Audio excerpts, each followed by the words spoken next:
Anaconda बनाम मगरमच्छ। अगर कभी दोनों में लड़ाई हो जाती है तो कौन जीतेगा? एनाकोंडा और मगरमच्छ। इनके महत्वपूर्ण आंकड़ों की तुलना करके पता लगाया जा सकता है, वो भी नज़दीकी से, कि अगर मुकाबला हो जाता है तो कौन जीतेगा।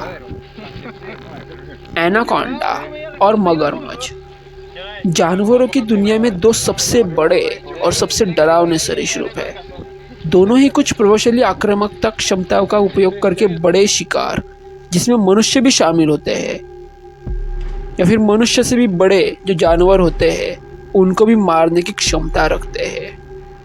एनाकोंडा और समुद्री पानी के मगरमच्छ एक दूसरे से टकराने की संभावना बहुत ही कम है, क्योंकि वे दुनिया के बिल्कुल अलग अलग इलाकों में रहते हैं। फिर भी कुछ प्रमुख विशेषताओं की तुलना करके यह अनुमान लगाया जा सकता है कि इनमें से कौन सा शक्तिशाली शिकारी लड़ाई में सफल हो सकता है। एनाकोंडा दुनिया के सबसे बड़े और सबसे डरावने सांपों में से एक है। ये अर्धजलीय सरीसृप दक्षिण अमेरिका के उष्णकटिबंधीय क्षेत्र में पाए जाते हैं। ये मांसल शरीर अन्य बोआ की तुलना में मोटे होते हैं और इनका सिर संकीर्ण लेकिन बड़ा होता है।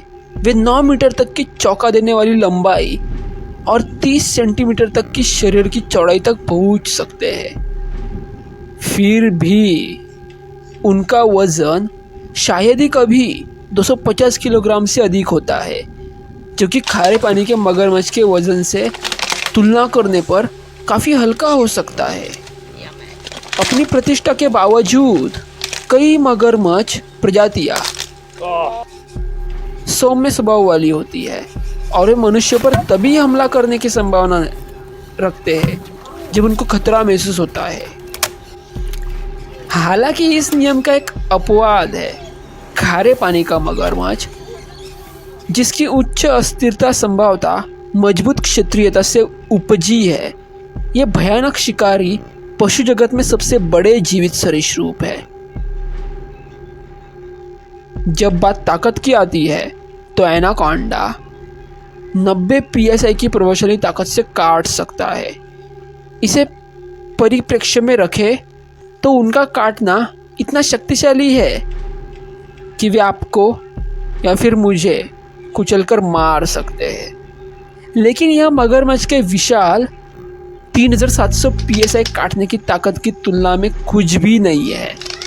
कुछ जानवरों के काटने की क्षमता का अनुमान अधिक होता है, लेकिन मगरमच्छ के काटने की ताकत दुनिया में सबसे ज़्यादा दर्ज की गई है।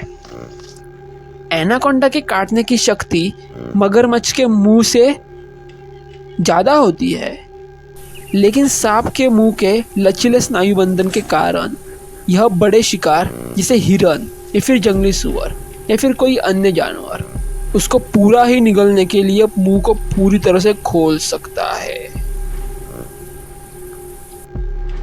एनाकोंडा शब्द यूनिक्टस प्रजाति का वर्णन करता है, जो एक ग्रीक नाम है जिसका अर्थ है अच्छा तैराक।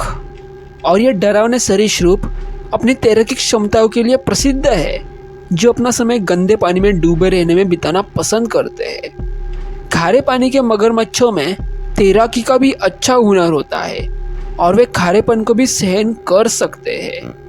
इन्हीं कारणों से वे आमतौर पर नदियों के पास या फिर तटीय जल में पाए जाते हैं। हालांकि कभी कभी वे तट से दूर गहरे पानी में पाए जाते हैं। दोनों ही प्रजाति अच्छी तैराकी होती है, लेकिन मगरमच्छ पानी और ज़मीन दोनों पर ही एनाकोंडा की तुलना में अधिक तेजी से आगे बढ़ सकते हैं।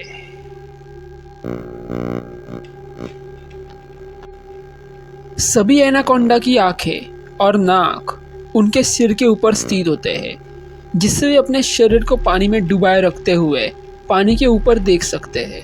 फिर भी यही बात खारे पानी के मगरमच्छ के लिए भी कही जा सकती है, जो साफ साफ नज़रों से छिपने और घात लगाने के लिए किसी गुजरते शिकार का इंतज़ार करने के लिए इसी तरह की रणनीति अपनाता है। एनाकोंडा की इंद्रियां उनकी अधिकांश प्रजातियों के समान होती है।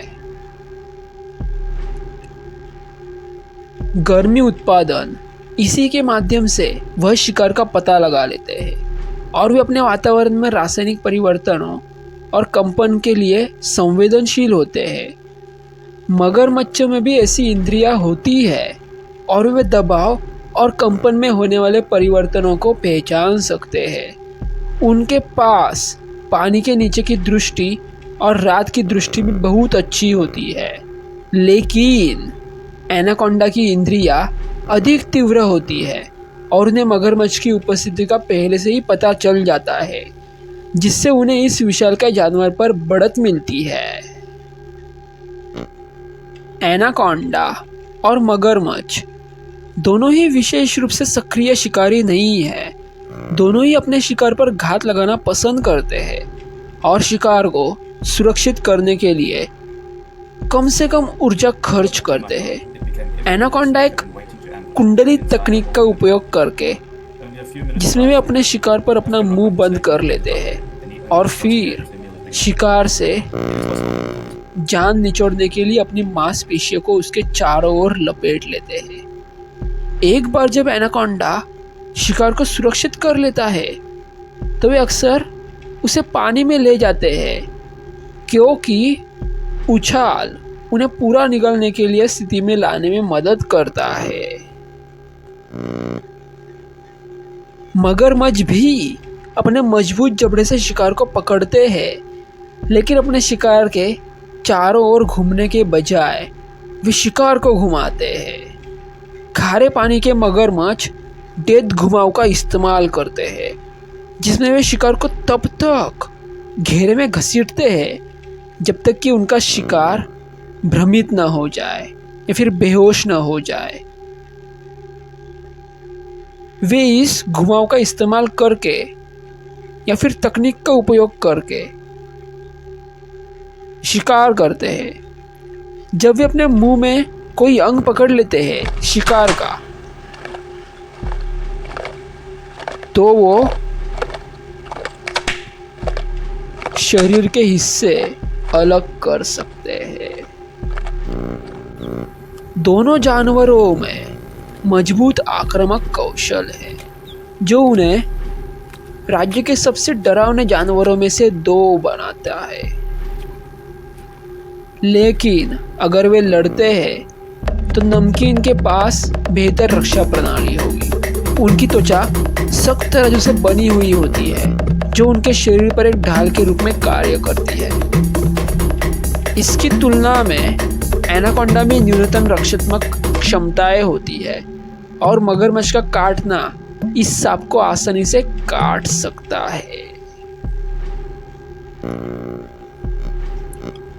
बहुत कम शिकारी खारे पानी के मगरमच्छ की ताकत को खत्म कर सकते हैं और एनाकोंडा उनमें से एक होने की संभावना नहीं है।